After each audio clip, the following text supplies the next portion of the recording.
Hello everyone. तो स्वागत है आप सभी का हमारे यूट्यूब चैनल पर। तो आज की जो वीडियो है, आज की छोटी सी वीडियो में हम कराने वाले हैं, देखिए, समांतर श्रेणी। ठीक है, समांतर श्रेणी जो कक्षा 10th में बच्चे हैं जिनका एग्जाम होने वाले हैं, ठीक है, और जो मैथ को पढ़ते हैं, यानी मैथ जिनके पास सब्जेक्ट है, उनके लिए जो पेपर में किस प्रकार के क्वेश्चन समांतर श्रेणी से पूछे जाते हैं और उन्हें किस प्रकार से हमें सॉल्व करना होता है, तो वो सब जानकारी मिलने वाली है। तो बने रहिए हमारी वीडियो में लास्ट तक। अगर आपको वीडियो पसंद आए तो लाइक कर दीजिए, आप चैनल पर नए हैं तो चैनल को सब्सक्राइब कर दीजिए।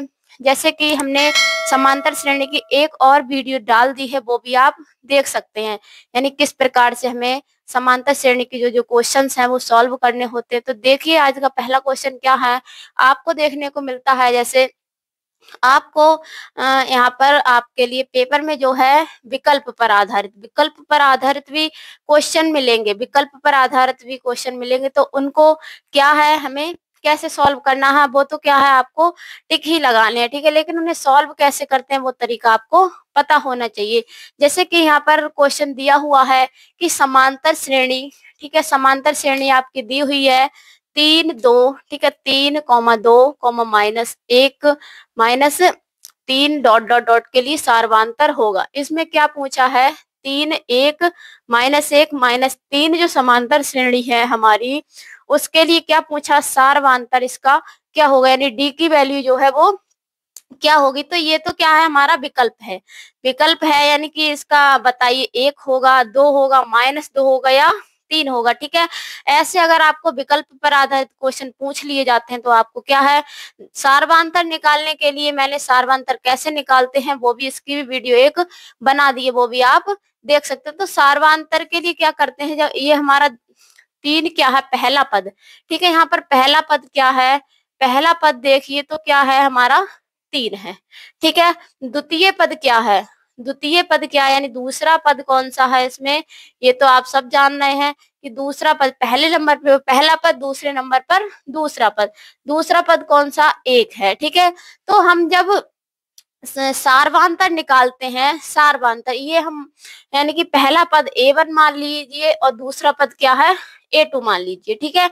अब क्या करते हैं, जब हम सार्वंतर D की वैल्यू निकालते हैं तो दूसरे पद से पहले पद को क्या घटा देते हैं, यानी A2 -A1, ठीक है। जब सार्वंतर निकालते हैं तो दूसरा पद है क्या आपका, 1 और -3। जब 1 से हम माइनस यानी 3 करेंगे तो कितना आएगा हमारा, -2, ठीक है। तो जो डी की वैल्यू यानी सार्वंतर है वो कितना आ जाएगा, 2 आ जाएगा, यानी -2। तो इसका आपका आंसर राइट कौन सा हो जाएगा, यानी विकल्प 3 इसका सही हो जाएगा, -2 इसका आंसर हो जाएगा। अब अगले क्वेश्चन पर बात कर ली जाए। अगला क्वेश्चन क्या है, तो अगले क्वेश्चन में कहा है आपसे, पूछा इसमें भी आपसे क्या, सार्वंतर ही पूछा है, ठीक है। जैसे सार्वंतर ये श्रेणी दी हुई, जैसे बात समझ लीजिए, जैसे ये श्रेणी दी हुई है, इसमें कहा हो कि सार्वंतर निकालिए और आगे के भी 2 पद निकालिए, आगे के भी 2 पद या 3 पद निकालिए। तो इस प्रकार के क्वेश्चन जो है मैंने वीडियो बनाकर डाल दिए, वो भी आप देख सकते हैं। तो देखिए यहाँ पर क्या है कि किसी समांतर श्रेणी का nवा पद जो है 6 + n, यानी 6n + 2 है, ठीक है। क्या है, nवा पद जो है समांतर श्रेणी का 6n + 2 है, इसका सार्वंतर ज्ञात कीजिए। क्या करना है, सार्वंतर ज्ञात करना। तो इसका हमें सार्वंतर, जैसे श्रेणी दी होती है तो हम क्या करते हैं, दूसरे पद से पहले पद को घटा देते हैं तो हमारी सार्वंतर जो है निकल कर आ जाता है। लेकिन इसमें nवा पद आपका दिया हुआ है। तो देखिए इस प्रकार, जैसे क्वेश्चन आपको दिया जाए, पूछ लिया जाए 1 नंबर में या 2 नंबर में, जिस भी मतलब जैसे नंबर अंक में दिया जाए, तो कैसे आपको सॉल्व करना है।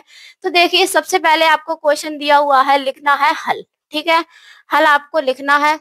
तो हल यहाँ पर आपको जो क्वेश्चन में दिया है वो है nवा पद बराबर, nवा पद जो है आपका दिया हुआ है 6n + 2, ठीक है।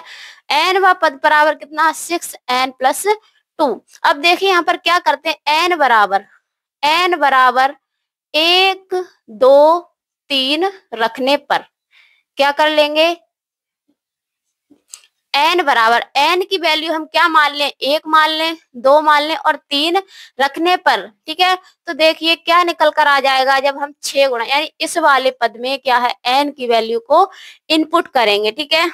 तो देखिए यहाँ पर आएगा 6 गुणा 1 प्लस 2, ठीक है, यानी 6 की गुणा जब करो तो 6 आएगा और 2 प्लस कर दीजिए, कितना आ जाएगा। आपको एक लाइन बढ़ानी है तो आप बढ़ा सकते हैं, जैसे 6 की गुणा जब 1 से करेंगे तो 6 प्लस 2 बराबर कितना हो जाएगा, 8 हो जाएगा, ठीक है।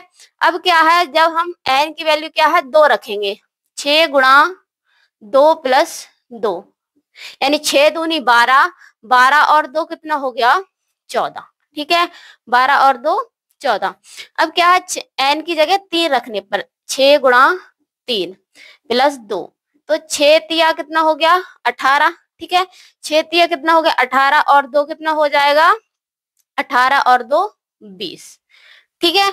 तो क्या मिली हमें, श्रेणी जो मिली, अतः श्रेणी यानी समांतर श्रेणी जो मिली, अतः श्रेणी, यहाँ पर लिखेंगे अतः श्रेणी क्या मिली आपको, श्रेणी जो मिली है वो है 8, 14 और 20, ठीक है, 8, 14, 20। इसमें आपसे कहा, आपने इससे n पद जो दिया हुआ है n की वैल्यू लगा करके हमने श्रेणी को प्राप्त किया है, ठीक है, एक श्रेणी को प्राप्त किया है, समांतर श्रेणी, ठीक है, क्या है, लेकिन इसमें कहा कि इसका सार्वांतर ज्ञात कीजिए। सार्वांतर आपको निकालना है तो सार्वांतर फिर से लिखोगे आप, सार्वांतर कैसे निकालते हैं, सार्वांतर बराबर निकालते हैं द्वितीय पद माइनस पहला पद, ठीक है, द्वितीय पद माइनस पहला पद। तो सार्वांतर जब निकालेंगे यानी d की वैल्यू जब निकालेंगे, ठीक है, सार्वांतर को क्या है d से प्रदर्शित करते हैं। तो दूसरा पद आपका कौन सा है, इसमें दूसरा पद है 14, ठीक है, दूसरा पद है 14 और माइनस पहला पद क्या है 8, ठीक है, क्या है 8 है, तो d की वैल्यू क्या आ जाएगी, यानी सार्वांतर जो है 14 में से 8 घटा दीजिए कितना आ जाएगा 6, ठीक है। तो सार्वांतर जो है आपका 6 निकल कर आ जाएगा, यही आपका क्या है आंसर हो जाएगा, ठीक है। अगर इस प्रकार से कोई भी क्वेश्चन हो तो हमें क्या उसकी पहले समांतर श्रेणी बना लेनी है, ठीक है।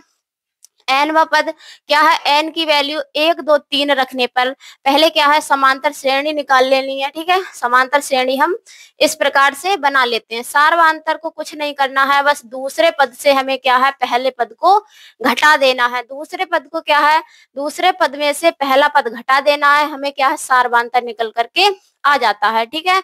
इस प्रकार की और भी वीडियो देखने के लिए हमारे चैनल को सब्सक्राइब कर लें। अगर आपको वीडियो पसंद आई हो तो वीडियो को लाइक जरूर कर दें।